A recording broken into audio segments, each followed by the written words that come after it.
चलिए आज बात करते हैं उपवास की। अब इसको सिर्फ एक नया डाइट ट्रेंड मत समझिएगा। अरे नहीं, ये तो एक बहुत पुरानी प्रथा है, सदियों पुरानी। और मजे की बात यह है कि अब साइंस भी इसके पीछे के रहस्यों से पर्दा उठा रहा है। तो असल सवाल ये उठता है कि क्या हजारों साल पुरानी इस परंपरा में हमारी आज की हेल्थ प्रॉब्लम्स का कोई हल छिपा हो सकता है? हम्म चलिए मिलकर इसी सवाल का जवाब ढूंढते हैं। अच्छा, सबसे पहले तो ये समझना जरूरी है कि हम इस बारे में बात कर ही क्यों रहे हैं। देखिए, पिछले 30 सालों में मोटापा, टाइप 2 डायबिटीज और हाइपरटेंशन जैसी बीमारियां बहुत तेजी से बढ़ी हैं, करीब करीब 1.5 से 3 गुना तक। ये सच में एक चिंता की बात है। और ये सिर्फ कोई छोटा मोटा नंबर नहीं है। 2021 में 521 मिलियन लोग। सोचिए, दुनिया का लगभग हर 15वां इंसान इन बीमारियों में से किसी न किसी से परेशान था।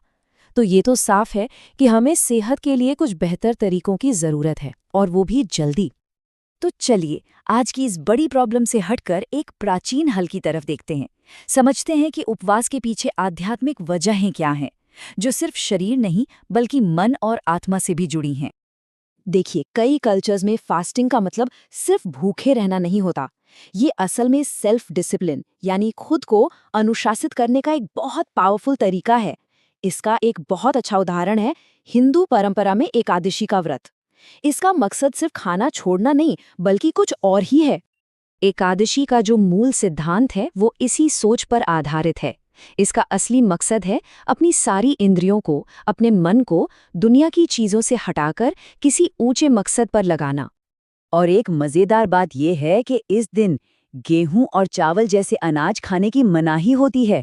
पता है क्यों? पारंपरिक मान्यता ये है कि इस दिन एक नेगेटिव एनर्जी, जिसे पाप पुरुष कहते हैं, वो इन अनाजों में आ जाती है। तो ये तो हुई आध्यात्म की बात।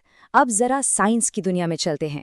आखिर जब हम उपवास करते हैं, खाना नहीं खाते, तो हमारे शरीर के अंदर होता क्या है? ये जो आध्यात्मिक शुद्धि की बात है ना, वो साइंटिफिकली ऑटोफैगी की प्रक्रिया से काफी मिलती जुलती है। ऑटोफैगी क्या है? ये हमारे शरीर का अपना क्लीन अप सिस्टम है। इसमें बॉडी अपने अंदर की खराब, डैमेज्ड कोशिकाओं को साफ करती है और उनकी जगह नई, हेल्दी कोशिकाएं बनाती है। आप इसे शरीर का एक तरह का रीसेट बटन समझ सकते हैं। तो सवाल है, ये होता कैसे है? ये सब मेटाबॉलिक स्विच का खेल है। नॉर्मली हमारी बॉडी एनर्जी के लिए क्या इस्तेमाल करती है? ग्लूकोज, जो हमें कार्बोहाइड्रेट से मिलता है। लेकिन जब हम फास्ट करते हैं तो ग्लूकोज तो मिलता नहीं। तब बॉडी क्या करती है? वो अपने फैट को जलाना शुरू कर देती है, जिससे कीटोन्स बनते हैं। ये ठीक वैसा ही है जैसे गाड़ी पेट्रोल खत्म होने पर सीएनजी पर चलने लगे। और जानते हैं, जैसे जैसे फास्ट का समय बढ़ता है, फायदे भी बढ़ते जाते हैं। ये बहुत दिलचस्प है। करीब 16 घंटे बाद वो ऑटोफैगी वाला प्रोसेस शुरू हो जाता है। 24 घंटे होते होते शरीर में सूजन कम होने लगती है। 48 घंटे में तो इंसुलिन भी बेहतर काम करने लगता है। और अगर फास्ट 60 घंटे तक जाए तो ये हमारे दिमाग की सेहत के लिए भी फायदेमंद हो सकता है। तो हमने ये तो समझ लिया कि उपवास क्यों और कैसे काम करता है। अब आते हैं प्रैक्टिकल बातों पर। इसे असल में किया कैसे जाता है, इसके तरीके क्या हैं, और क्या उपवास में कुछ खाया भी जा सकता है? आजकल इंटरमिटेंट फास्टिंग के कई तरीके पॉपुलर हैं।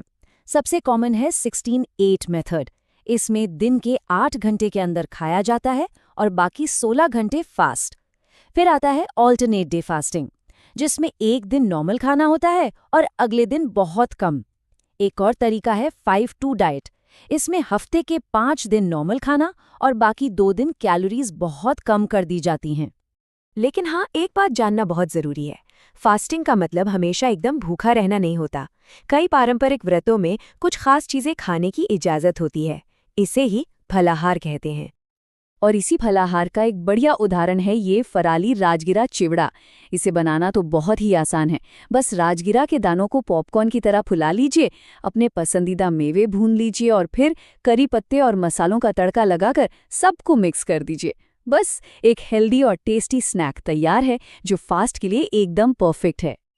तो अब विज्ञान और अध्यात्म, इन दोनों पहलुओं को एक साथ जोड़कर देखते हैं कि आखिर हम किस नतीजे पे पहुंचते हैं। तो नतीजा ये निकलता है कि उपवास वाकई एक बहुत पावरफुल टूल है। ये सिर्फ एक चीज नहीं, इसके कई पहलू हैं। एक तरफ ये साइंटिफिकली हमारे शरीर की कोशिकाओं को हेल्दी बनाता है, तो दूसरी तरफ आध्यात्मिक तौर पर ये हमारे फोकस और अनुशासन को भी बढ़ाता है। मतलब ये शरीर और मन दोनों के लिए फायदेमंद हो सकता है। लेकिन हाँ, एक बहुत बहुत ज़रूरी बात, फास्टिंग हर किसी के लिए नहीं है, ये याद रखना चाहिए। साइंटिफिक सोर्सेज के मुताबिक जिन्हें टाइप 1 डायबिटीज़ है, जो महिलाएं प्रेग्नेंट हैं या ब्रेस्ट फीडिंग करा रही हैं, जिन्हें ईटिंग डिसऑर्डर है या फिर जिनकी उम्र 18 से कम या 75 से ज़्यादा है, उन्हें इससे बचना चाहिए। अपनी सेहत को सबसे ऊपर रखना हमेशा ज़रूरी है।